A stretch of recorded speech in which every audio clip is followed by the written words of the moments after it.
been sent into the future, and your clones are trying to kill you. When it's the last day before retirement, and you've got one last punk to bust. When your Nobel Peace Prize-winning scientist father has been mysteriously murdered. When your grammar is so bad, you have to let your fists do the talking. Alright, we're outside the Opera House in Reykjavik, and we're gonna talk about a game that's a little bit special to me, because usually when I first see a game, it's kind of sort of in a state where it looks sort of like the way it should look when it comes out. But the first time I saw the Showdown Effect, it was basically like characters with lines, and there wasn't a game, so to speak, for when I visited your studio the first time and saw the prototype. And then you were talking about, it's like, yeah, it's a small little project, we want to do a small project now. It's been a while since, and sort of the project kind of grew out of hand. What's the experience been like with Showdown Effect? Yeah, it sort of got out of hand. That's the only reasonable way to explain it. When we were doing the original concept, the prototype that you saw earlier on, it was really rough, and we were on our way to something. It was more closely related to Soldat than the game we have today. The game sort of... Everything changed when we created the brand, when we came up with the name Showdown, the 80s action and so forth. We talked to Paradox, and we all like saw the potential in this game and felt that it was necessary to increase the staff from 4 people to 15 and extend the development time by about a year. So that's sort of what happened. All right, things got out of hand, and what we're left with here is a game that's actually coming out pretty soon. You got it out in beta yesterday, I think, and it plays like just an insane, very, very frantic game where you kill each other all the time, and it's over the top, and there are so many things going on. It's almost a little bit like a shame, because when you're playing it, you can't see all the stuff that's going on, because it's just, there's so much insane stuff happening. Yeah, and that's true. We put a lot of attention to detail, especially for the slow motion sequences and so forth. And there must be a reason why we did that. And that's because Showdown works very well when you're spectating it. It's really fun to spectate, and it's really fun to stream. And we've done 3 streams now with various people, and it's been a blast. And just looking at the game, the only problem with it is that it's really difficult to talk while you're looking at it at the same time, because there's always something going on. Especially those last kills in the Showdown mode, when there's the last man standing mode, and somebody gets the last kill, which causes slow motion, the blood to spray in every direction, and a winner is crowned.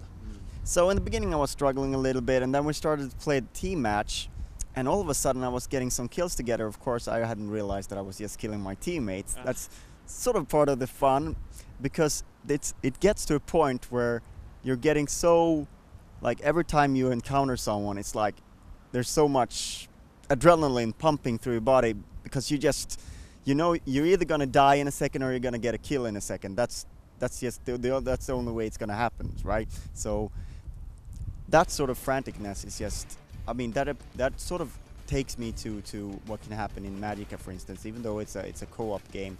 You said you were inspired by things like Smash Bros. And GoldenEye. Where did you find that in those games? Well, that happens quite a lot, especially like in Smash Bros. When somebody gets the Smash Ball, that really becomes frantic, and your heartbeat goes up to like 160, and that's my brother has nicknamed the game, or not really nicknamed it, but he said that you can't play this game for very long because you're gonna have a heart attack.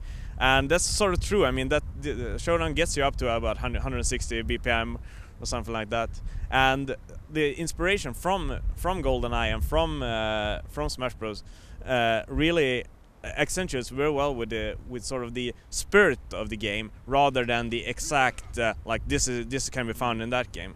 And there are situations in GoldenEye where somebody turns the corner and you try to aim at them with the really crappy aiming system, or it's really good for the time, but it was really difficult to aim at somebody, and especially when you were playing with a license to kill mode where everybody died instantaneously. So movement really feels like the key here, and that's something that I really didn't master in like 3 or 4 matches that I played. But getting to sort of move the character around the environment, and that sort of adds a dimension to the game that's perhaps not there in other games, because you can do so much with that, and you're so flexible really to traverse any way you want. That really adds a different dimension to it. Yeah, and it's sort of like, if you look at the combat in Showdown Effect, it's sort of a 3-way deal. Either you're really good at aiming, which is usually the average like CS player or Quake player, or you're really good at the platforming aspect, like the Smash Bros. Players are, or you're like the Quake 3 hardcore players or the Smash Bros. Hardcore players, which are really hard to hit. So if you master all of those 3, you're going to be really good at Showdown, but mastering only 2 will only make you good in one of the aspects of the game. So for instance, like the shooting mechanics, if you're dead aim and you can avoid damage, then you're going to be really unpredictable to other firearms, and you're going to be able to hit them really good. Melee, on the other hand, if you're really good with the platforming aspects and the dodging and rolling past people, you cannot get up behind anybody that's maybe not as good at aiming, or at least not as good at moving around, and that will get you the upper hand. So you need to master all these 3, and which is a really cool experience, especially seeing where people are coming from. So usually, like you're saying, that you're having a bit of trouble with the platforming, maybe indicates that you're more of an FPS gamer. Perhaps, or I'm just a crappy gamer, I don't know. We heard here at the show that Paradox are aiming to put controller support into every game, and it seems like one of the key things about Showdown Effect is sort of the separate aiming that you do with a mouse, that is a little bit different than you would expect from a sort of a 2D shooter. How do you do you have an idea to make gamepads work with this game? We've been thinking about several different ways of making it work, but it's sort of been put on the back burner due to us mainly focusing on the PC as a gaming platform. And sure, Steam Big Picture allows PCs to be used as a console or the equivalent, and like the aim and mechanics are really unique in that you have to aim on target all the time. And when we made the decision, and that decision made the game so much better than it was before, and it was really, that's when we really hit home, we had to put the controller on the back burner. And that's something that we'll pick up eventually and look at, like in which ways can we improve this. And this is of course something that we would like people to suggest as well, when we go into beta and people get to realize and figure out the best way to play the game. Because auto aim would sort of defeat the purpose. It would, and I mean there are alternatives, but auto aim is not for this Are you talking about like Kinect or something? Yeah, that maybe. Yeah, that's probably the solution. You guys out there don't have to come with suggestions. We have the solution now. It's gonna be Kinect.